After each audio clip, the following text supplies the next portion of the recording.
guys, Sarah here. I just want to start by saying, oh my goodness, thank you to more than 2 people who watched my videos. I was a little bit shocked by that. I've got 26 subscribers now, right?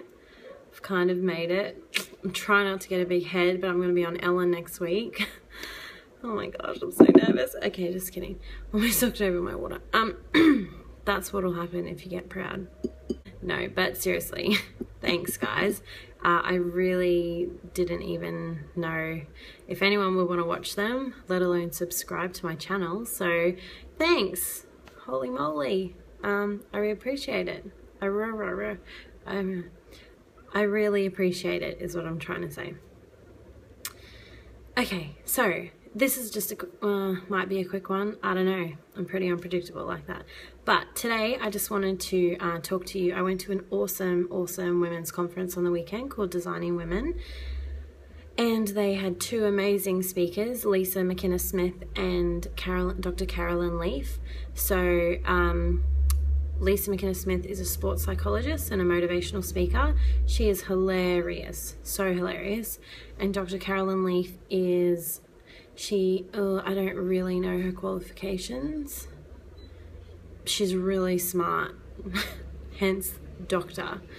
Yeah, she knows all about the brain and just hurled a whole ton of really helpful information at us about our brains and our thoughts and the way that they work and the way we actually do have control over our mind and our brain and how what we think will affect the way we live. And it was amazing. But she said one sentence that really just hit home for me. It's something that I've always felt for a while now. And she said, we were created as humans. We were designed to be addicted to God, to be addicted to something outside of ourselves. And we were designed to be addicted to God. And if we're not addicted to God, we'll get addicted to something else. Addicted. I just had to say it one more time.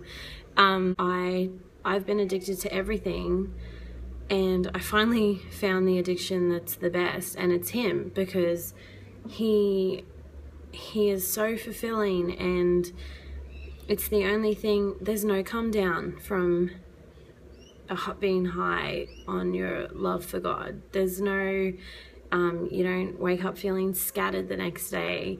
I mean, I tried everything. I tried drinking, I tried drugs, I tried stupid relationships.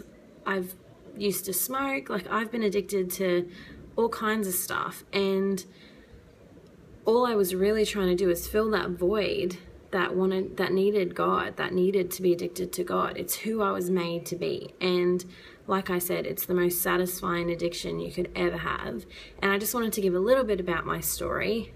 So I just recently had my 9-year anniversary of when I decided to give my heart back to Jesus, and so awesome. My life would not be what it is right now if it weren't for that day.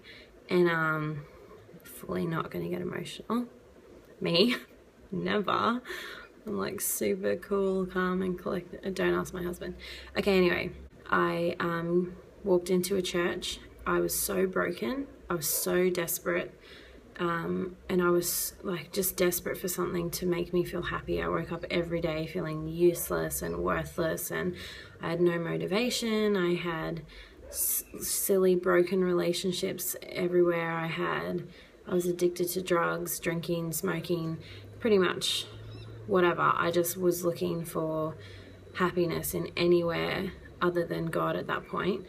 And I walked into this church, and I immediately was like, it's like I just breathed a sigh of relief.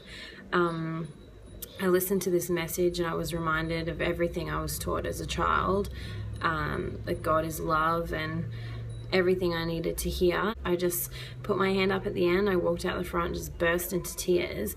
And in my little mind, I would have thought that that would have been the moment that God would have just taken all my addictions away, and I wouldn't have to struggle anymore, and I'd just be like, I'm free, hurrah. But my friend Trent said recently, God does not like to be put in a box. Thanks, Trent. And yeah, That is true, because I just thought the most easy way out would be for him to just take all the desires away and then I'd be fine. But the next 6 months plus was a real journey of just getting free from those addictions. So there was smoking. I remember I just couldn't stop smoking. I loved God with everything and I was getting to know him again, but this smoking just was a habit I couldn't break. And I remember sitting outside one night smoking in the dark because nobody really knew, and just saying to God, why won't you just take this away from me? I actually love you. I don't want you to think I don't love you because I'm smoking. And he just he's always very kind to me, and I just felt him say to me, Sarah, there's people all through church who are addicted to gossip. The only difference is theirs is less visible and they're harming others. Yes, this is bad for you.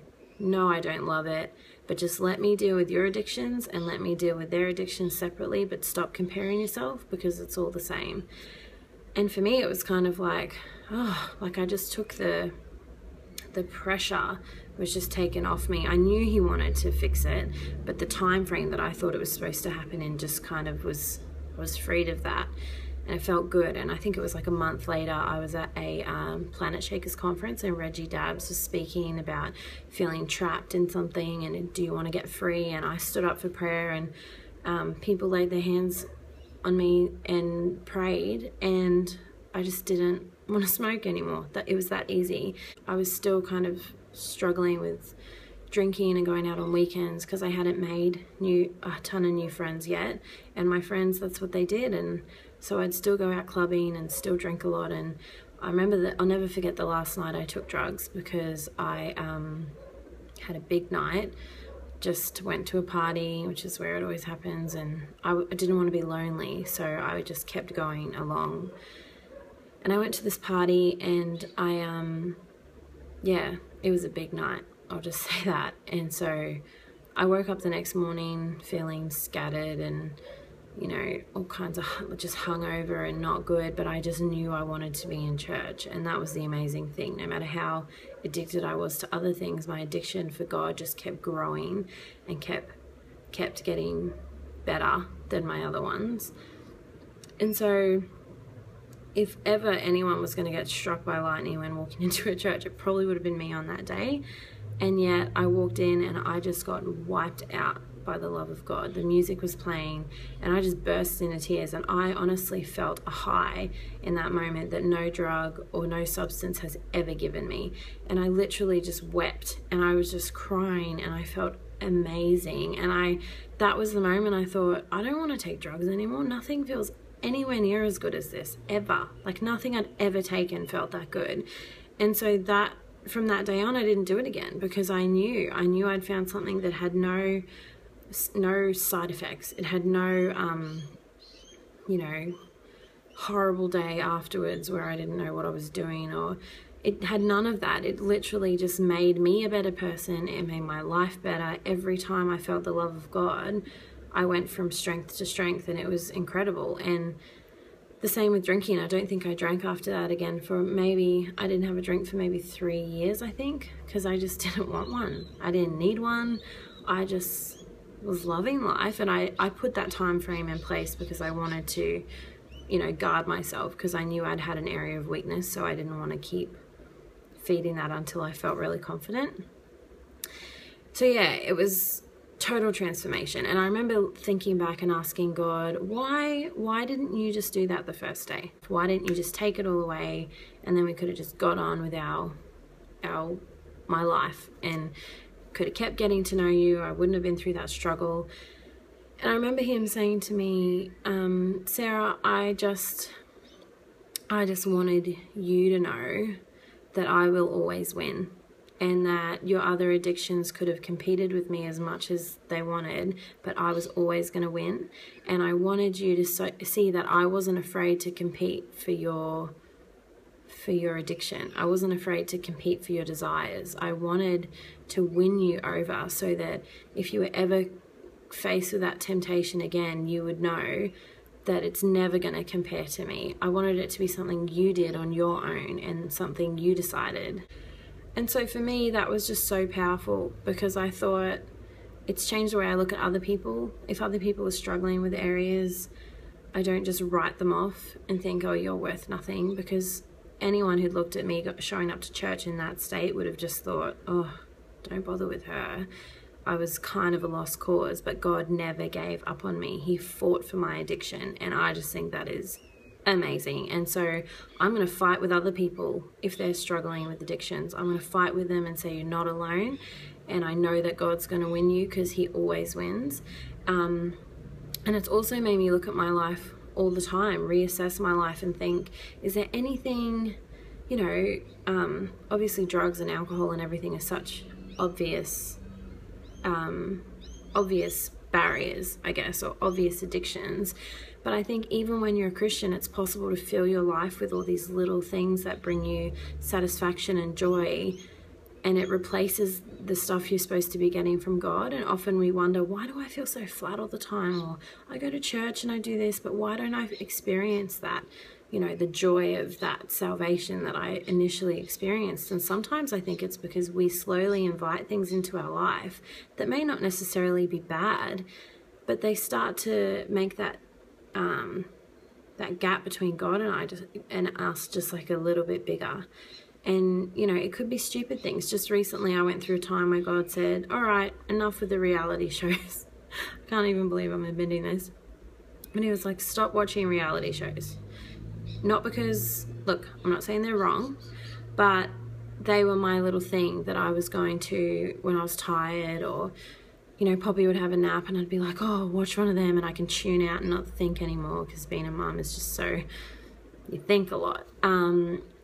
And that was my thing. And I just felt God say to me, I have more for you. I've got more for you, but they're getting in the way.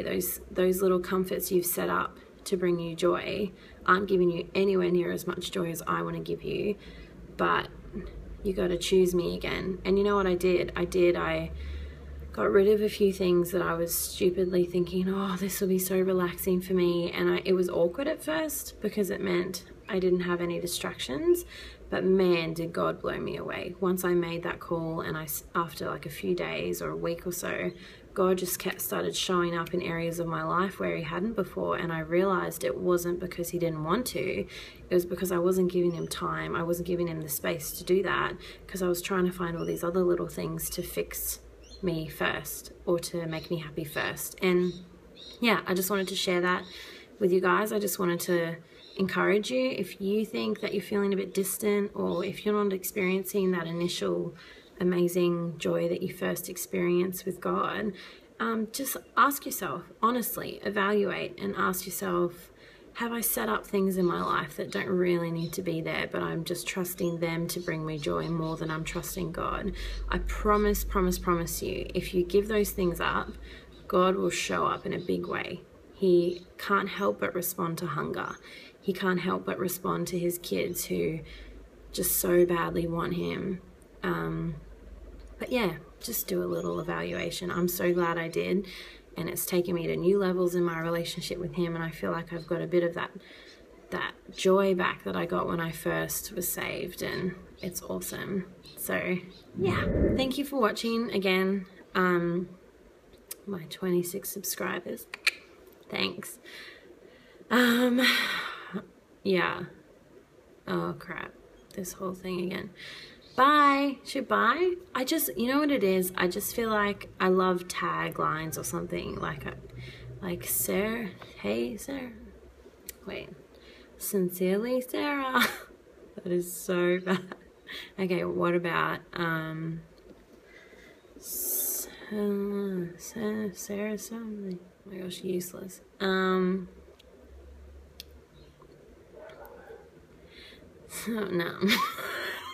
Sarah's.